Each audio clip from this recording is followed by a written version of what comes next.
আজ কুয়ালালামপুর থেকে এসেছি মালয়েশিয়ার মোস্ট বিউটিফুল আইল্যান্ড লঙ্কাভিতে। কুয়ালালামপুর থেকে ফ্লাইটে এসেছি লঙ্কাভি আইল্যান্ড। কুয়ালালামপুর থেকে ভোরবেলা গাড়িতে আসলাম এয়ারপোর্ট। আমরা এয়ার এশিয়ার ফ্লাইটে গেলাম লঙ্কাভি। এটা 1 ঘন্টার একটা ফ্লাইট জার্নি। আমরা ল্যান্ড করলাম, চারিদিকে পাহাড়ে ঘেরা এয়ারপোর্ট। আমরা এই ট্রিপটা করছি ট্যুর অ্যান্ড ট্রাভেল এজেন্সির সাথে, তাই প্যাকেজ বুকিং ওরাই করেছে।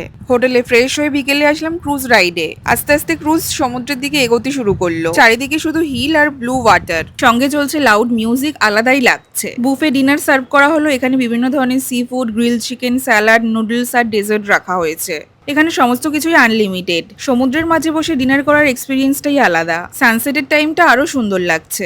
এই ক্রুজ রাইডটা তো মাস্ট রিকমেন্ডেড। ক্রুজ রাইড সেরে আমরা ব্যাক করলাম হোটেল। রাতের হোটেলের অ্যাম্বিয়েন্সটা আরো বেশি সুন্দর লাগছে। পুলের ব্লু লাইট আর পাশে সমুদ্রের সাউন্ড পুরো জায়গাটাকে একদম রিল্যাক্সিং করে তুলেছে। পরদিন সকালে আমরা বেরিয়ে গেলাম স্কাই ক্যাপ আর স্কাই ব্রিজের জন্য। এটি বিশ্বের অন্যতম সুন্দর কেবল কার রাইড হিসেবে পরিচিত। স্কাই ক্যাপ, স্কাই ব্রিজ আর 3D আর্ট মিউজিয়ামের জন্য টিকিট কাটতে হয়। 3D আর্ট মিউজিয়াম আসলাম, চারিদিকে বিশাল বিশাল 3D পেইন্টিং। এখানে নানা রকম পোজ দিয়ে ছবি তোলা যায়। কেবল কারে করে স্কাই ব্রিজ যাচ্ছি। নিচে দেখো ঘন জঙ্গল, পাহাড় আর সমুদ্র।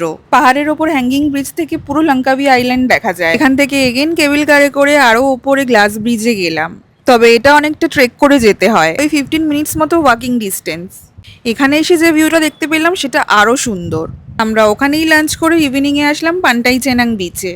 সানসেটের টাইমটা আরো সুন্দর লাগছে। এটা লঙ্কাভির মোস্ট পপুলার বিচ। এরপর শুরু হলো ফায়ার ওয়ার্ক। অনেকক্ষণ ধরে এই ফায়ার ওয়ার্ক চললো, আমরা ভীষণ এনজয় করেছি। ওই দিন 25 ডিসেম্বর হয়, প্রচুর টুরিস্ট বিচে এনজয় করছিল। পরদিন সকালে আমাদের কলকাতা ফেরার ফ্লাইট। আমরা লঙ্কাভি টু কুয়ালালামপুর হয়ে কলকাতা ব্যাক করি। So follow me for more such video.